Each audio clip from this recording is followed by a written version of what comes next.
우리는 감사에 있어서 어떨 때 가장 감사하게 될까요? 그것은 우리가 감동이 클 때 감사는 크게 되는 것입니다. 기독교는 감사의 도라고도 표현을 하지요. 과연 우리는 어떤 감사를 늘 마음에 새겨야 할까요? 그것은 바로 우리는 영원히 살 자들로 구원받았다는 사실에서 출발할 수 있습니다. 사람들은 다 영원히 행복하게 건강하게 산다면 다 그 길을 찾아갈 것입니다. 그럼에도 불구하고 종교 창설자들 중에 그 누구도 죽음을 극복하지 못했습니다. 그들은 다 죽어서 뼈가 묻혀 있는 무덤에서 사라져 버린 것입니다. 그러나 예수님은 무덤이 없습니다. 그 이유는 살아나셨기 때문입니다.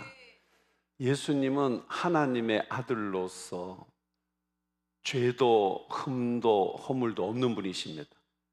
그래서 그분은 죽음의 상태에 머물 이유가 전혀 없는 분이십니다. 그래서 그분은 살아나셨습니다.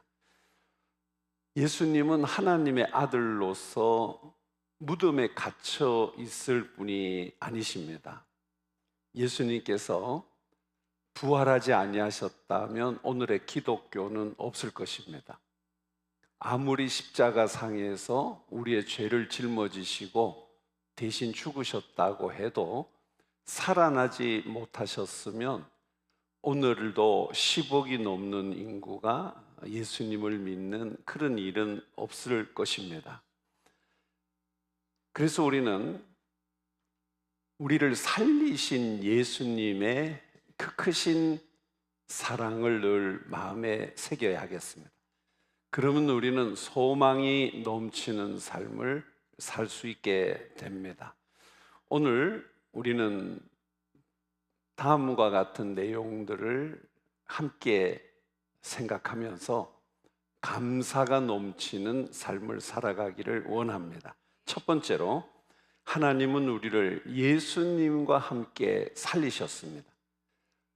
우리를 예수님이 부활하셨는데, 살아나셨는데 그 첫 열매에 연합된 자들로 삼아 주셨다는 의미가 되겠습니다.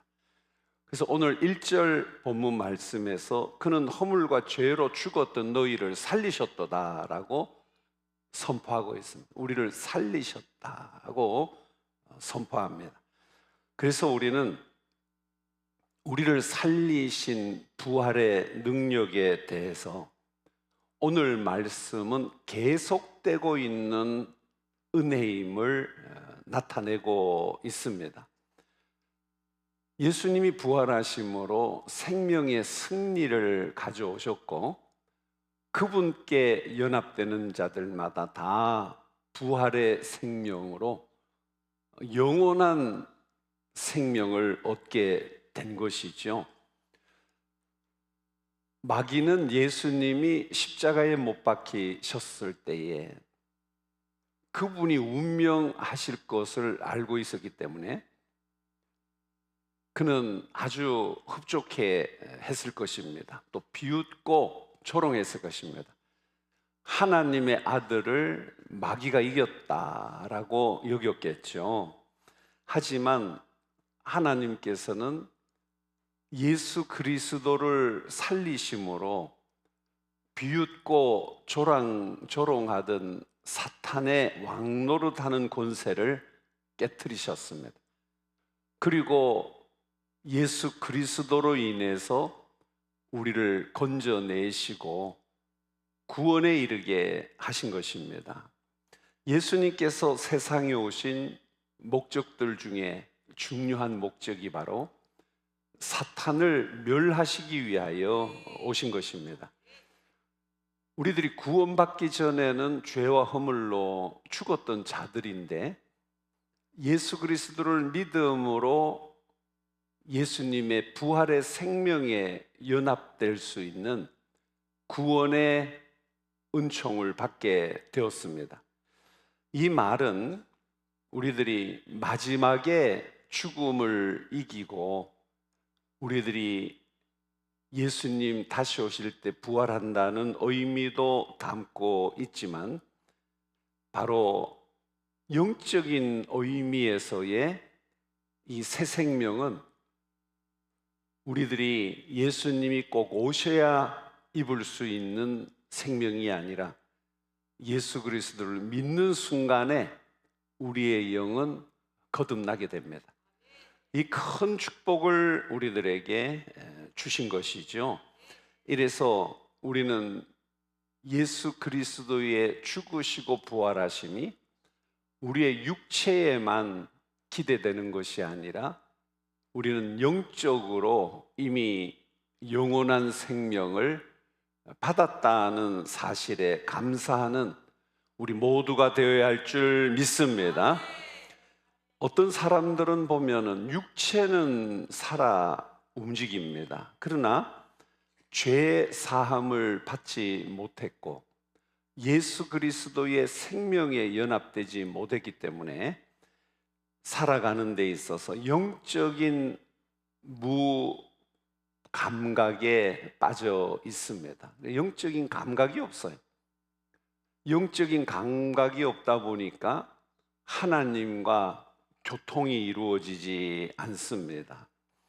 그래서 하나님께서 주시는 온전한 생명을 느껴보지 못하고 또 감각하지 못하면서 살아가게 되는 것이죠.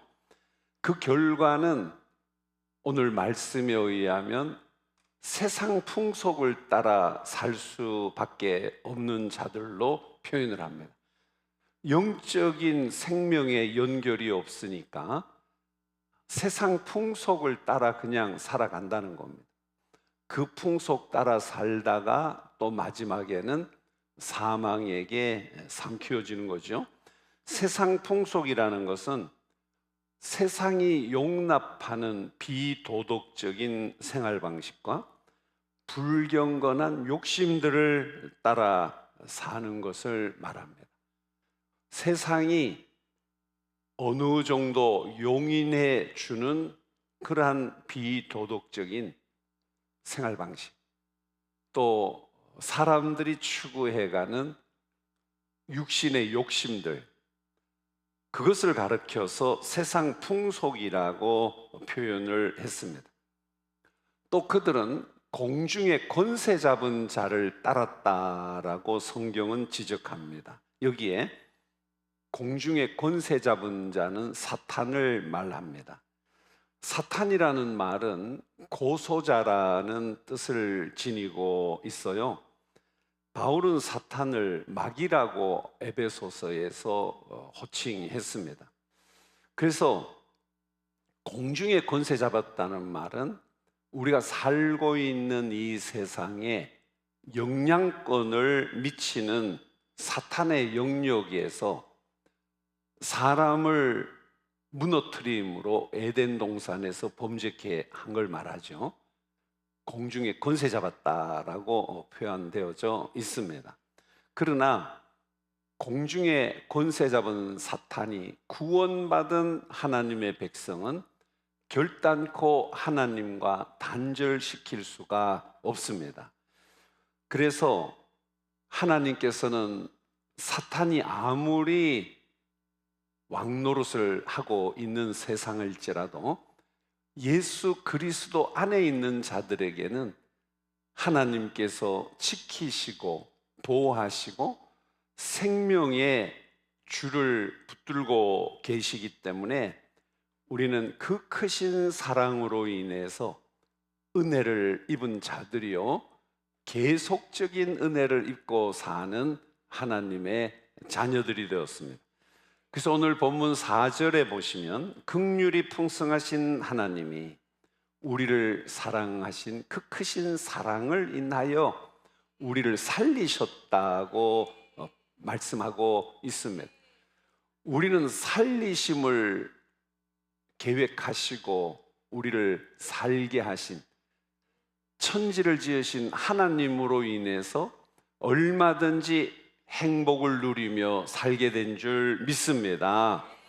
우리는 세상 풍속을 따르는 자들이 아니고 공중의 권세 잡은 사탄의 지배하에 있는 자들이 아니기 때문에 우리는 가치관이 다를 수밖에 없습니다.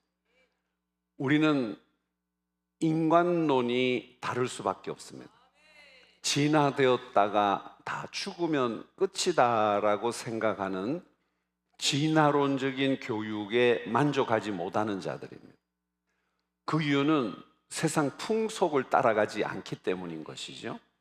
우리는 영생하도록 우리를 구원하여 주신 하나님께서 예수 그리스도를 살리신 생명에 연합이 되어 있기 때문입니다. 우리는 이 큰 축복을 받았기 때문에 늘 하나님의 은혜 안에 살 수 있습니다.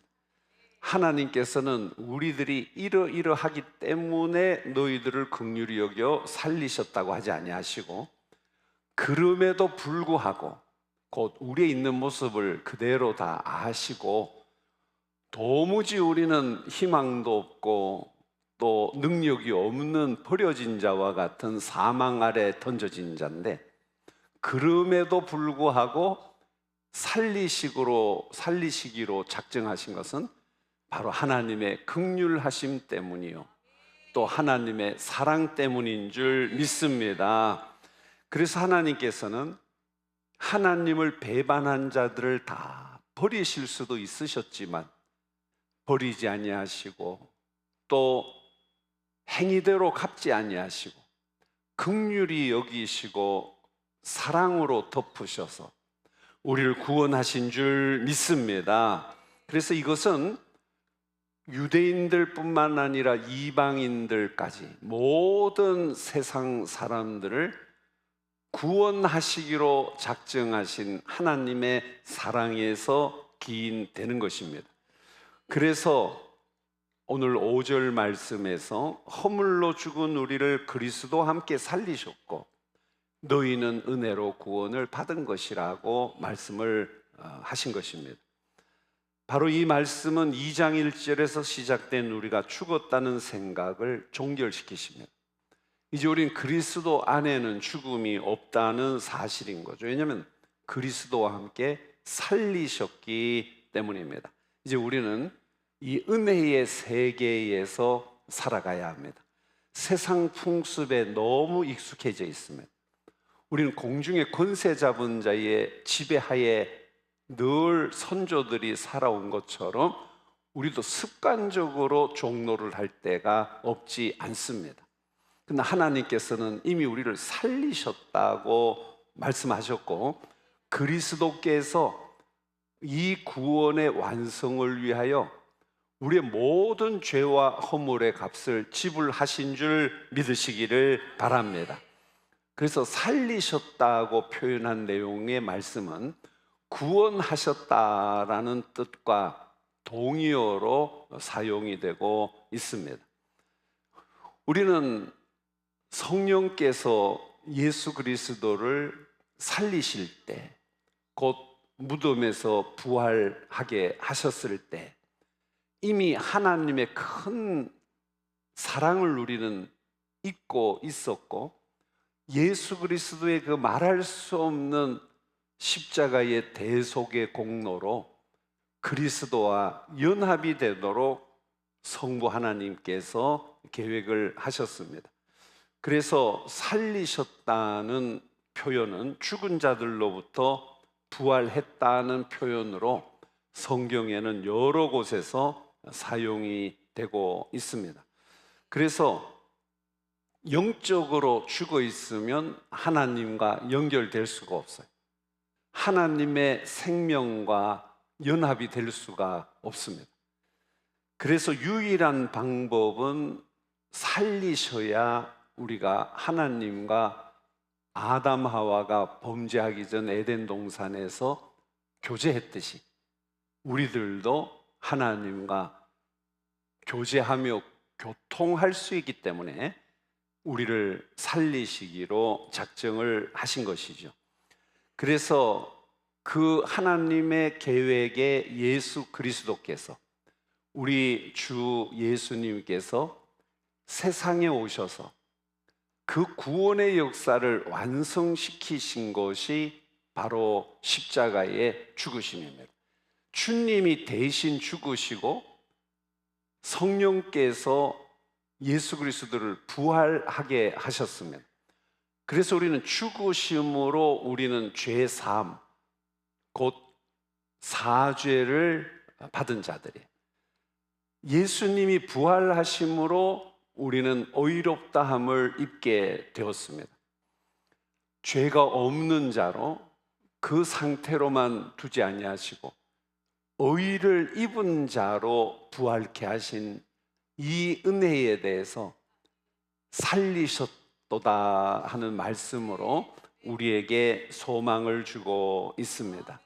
우리는 이 믿음을 굳게 붙들어야 하겠습니다.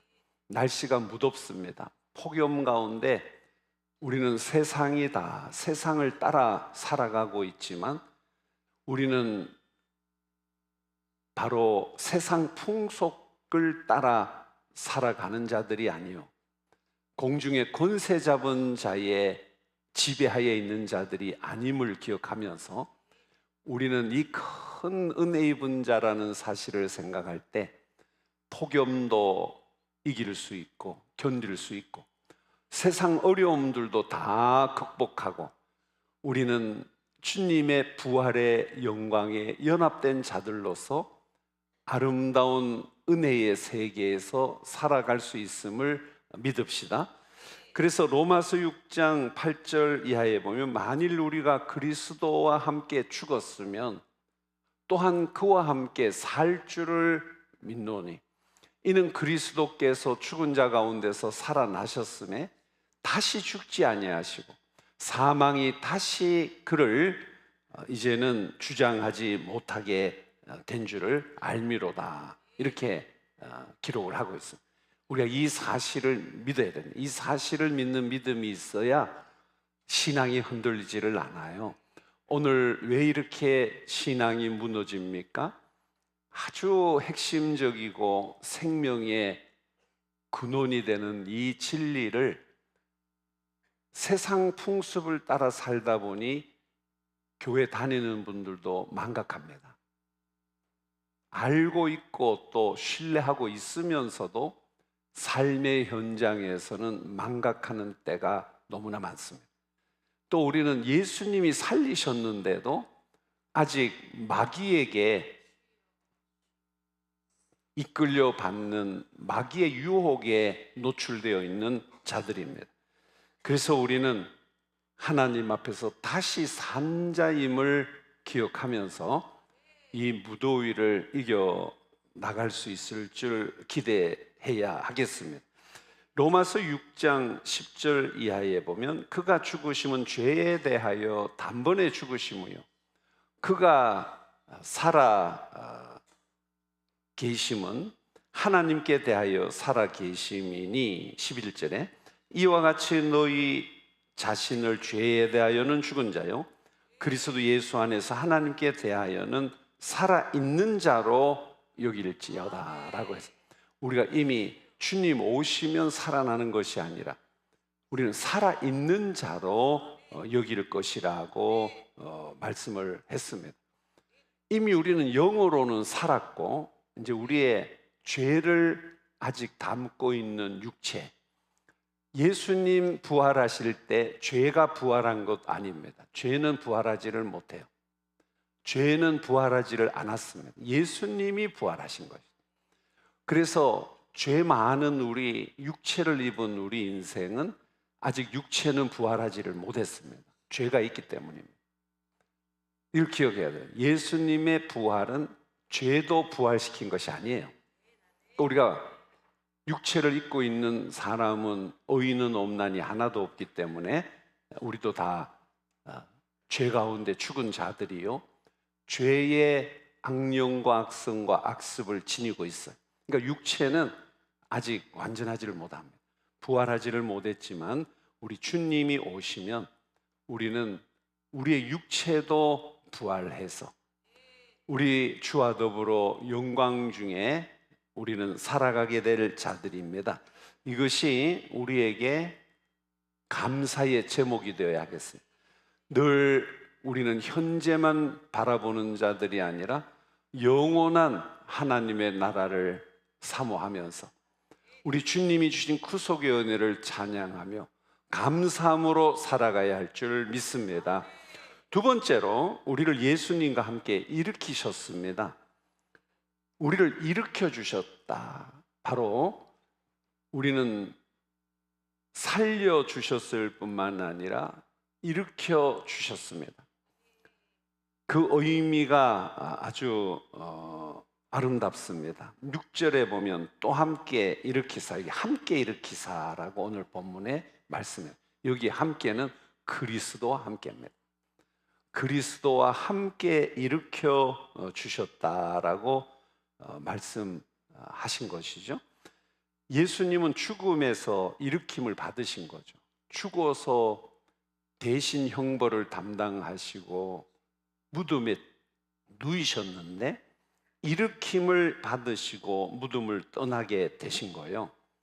바로 바울 사도는 에베소서 1장 20절에서 설명한 대로 하나님의 능력에 의해서 일으키심을 받을 수 있었던 예수님과 함께 우리도 일으키셨다. 이 놀라운 영의 신비로운 구원의 세계를 자세히 표현하고 있습니다.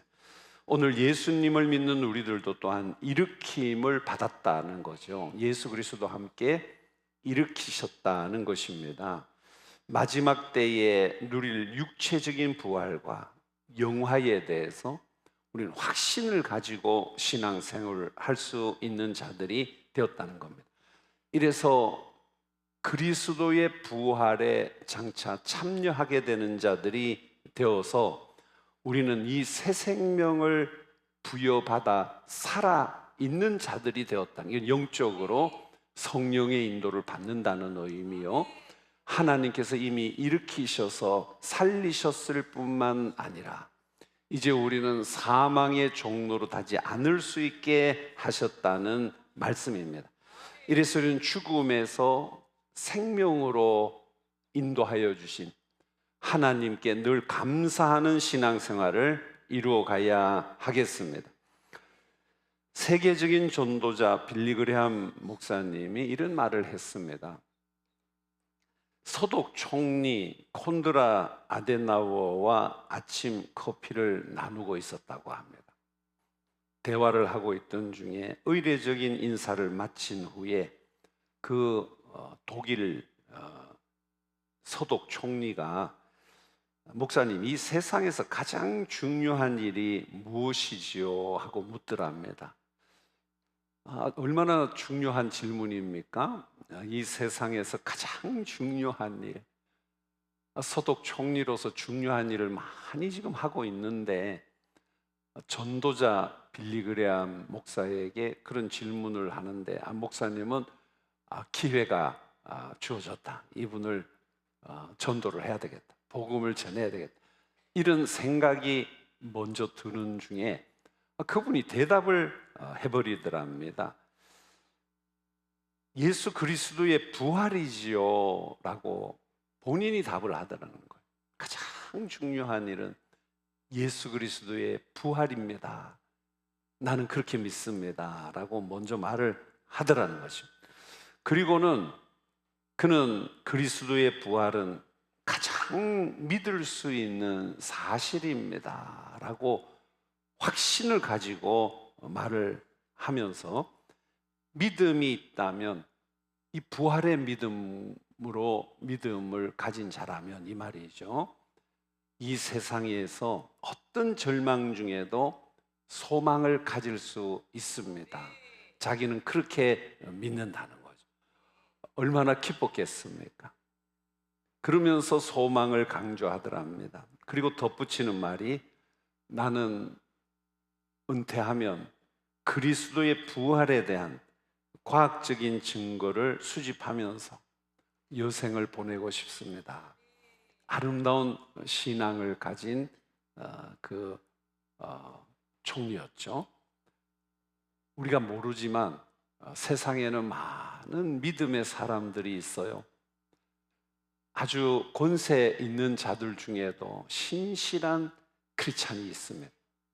보잘것 없어 보이는 곳에도 믿음이 정말 대단한 장군 같은 인물들이 있습니다. 우리는 세상을, 세상 풍습을 따라 이해해서는 안 되겠어요. 우리는 공중의 권세자운 자의 지배하에 살아가서는 안 되겠습니다. 그리스도와 함께 일으켜 주신 이 놀라우신 은혜에 늘 감사해야 할 줄 믿습니다. 마지막으로 세 번째로, 하나님은 우리를 예수님과 함께 앉히셨습니다. 얼마나 놀라운 일입니까? 우리를 예수님과 함께 살려주셨고, 참 기독교의 길은 깨닫고 나면 너무나 신비로울 뿐만 아니라 확신이 차서 이 길을 따라 살다 죽겠습니다. 이 길을 가다 죽겠습니다. 이게 순교자의 정신이라고 부르는 길이죠. 그럴 만한 이유가 있습니다.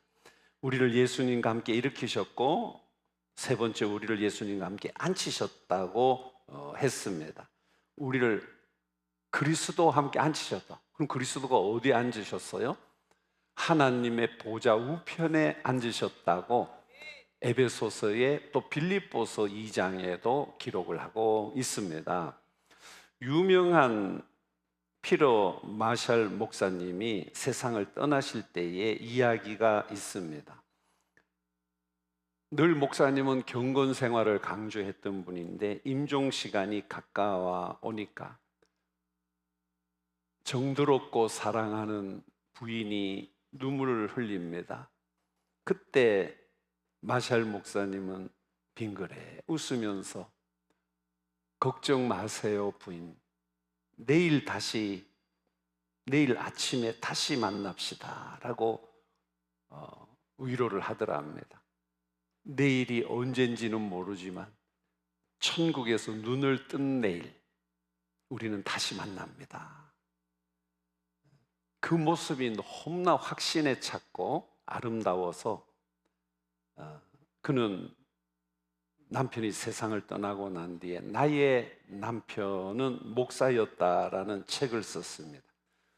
그 책이 베스트셀러가 되었고, 그녀는 계속 글을 써서 미국의 베스트셀러 작가로 유명한 그런 여류 작가 활동을 하다 천국 가게 되었다고 합니다. 우리는 이런 위로를 받은 자들입니다.